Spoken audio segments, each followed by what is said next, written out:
When I stepped out into the bright sunlight from the darkness of the movie house, I had only two things on my mind: Paul Newman and a ride home.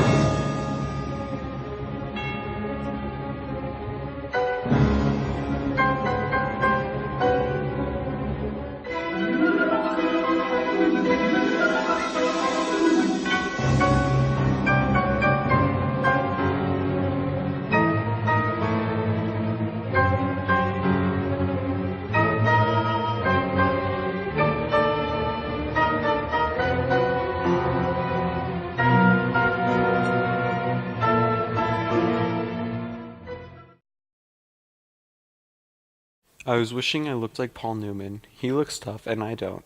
But I guess my own looks aren't so bad. My hair is longer than a lot of the boys wear theirs, but I'm a greaser. I went on walking home, thinking about the movie, and then suddenly wishing I had some company. Greasers can't walk alone too much or they'll get jumped, or someone will come by and scream greaser at them, which doesn't make you feel too hot, if you know what I mean. We get jumped by the socials.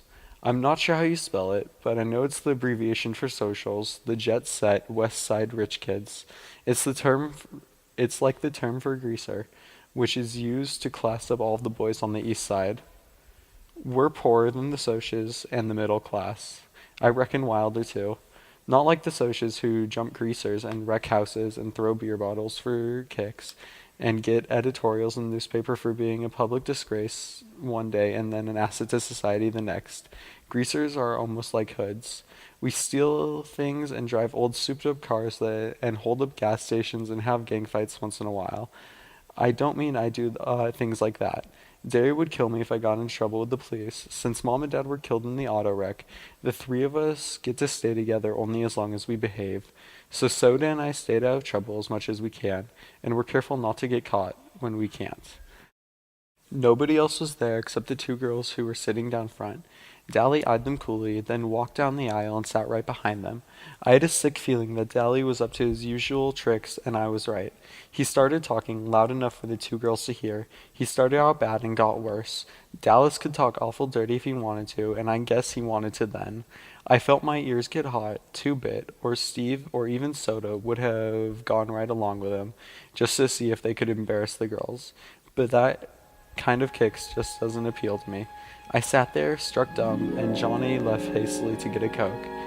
I wouldn't have felt so embarrassed if they had been greasy girls. I might have even helped old Dallas, but those two girls weren't our kind.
between us, and soon we were looking from the outside in.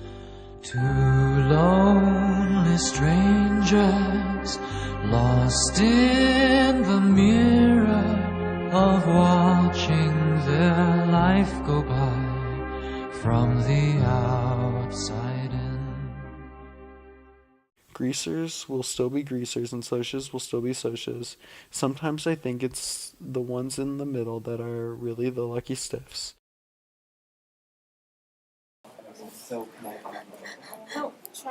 Hi! Hi!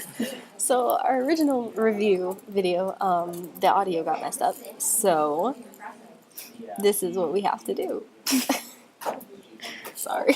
Okay, so our book is The Outsiders, and if you didn't realize from the lovely film that we can tell you exactly what happened in the book.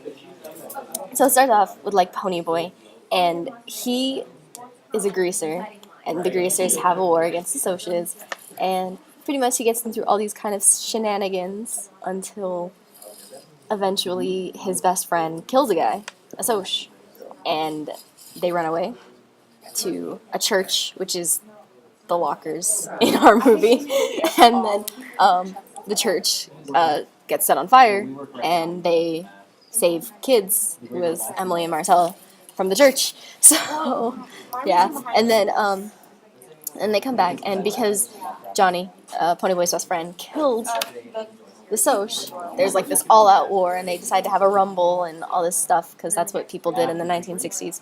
And as his best friend is dying, he is in this rumble trying to win for his country. So The Outsiders was written in the 1967, but it's based off of early 1960s in Tulsa, Oklahoma. And it was written by Essie Hinton, which is actually a woman. She made an appearance in the movie. If you didn't know that, she was Johnny's nurse in the hospital. And it was a very, very popular book back in its heyday. It had a really big cult following. Thank you, person walking behind me. Excuse them. Just excuse. Oh my god. Oh my god.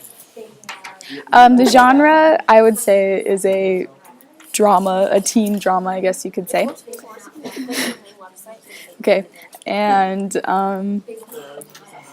what else? Oh, the point of view is obviously from Ponyboy Curtis's point of view. He's the protagonist of the story, as well as the narrator, and the tone is youthful and melodramatic. because they're all teenagers, it's automatically melodramatic. Definitely. I mean, that's comes with the territory. Okay. Themes.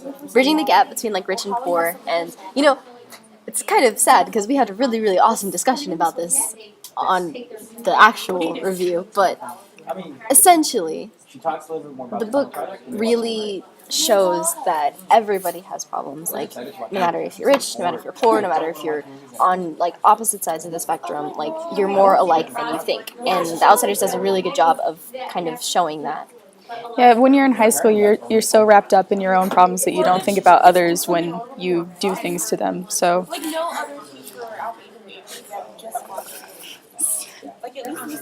Yes. So yeah. Okay. we would recommend this book. Yeah, we recommend this book so hard. It's so great.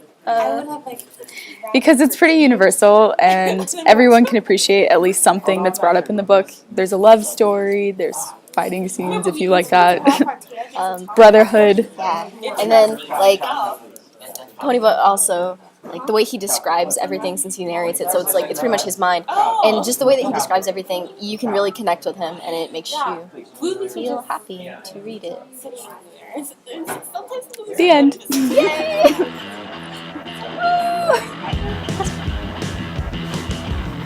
I see your nose. There's your eyes. Let's get a close up, Emily.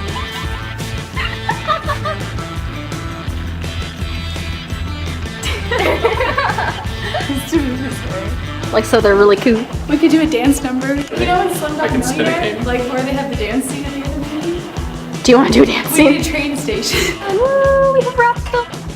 You can't do this without a train station, obviously. And there's like millions of people, like a flash mob. It takes place in Tulsa. Tulsa is such a shithole. Oh, oops.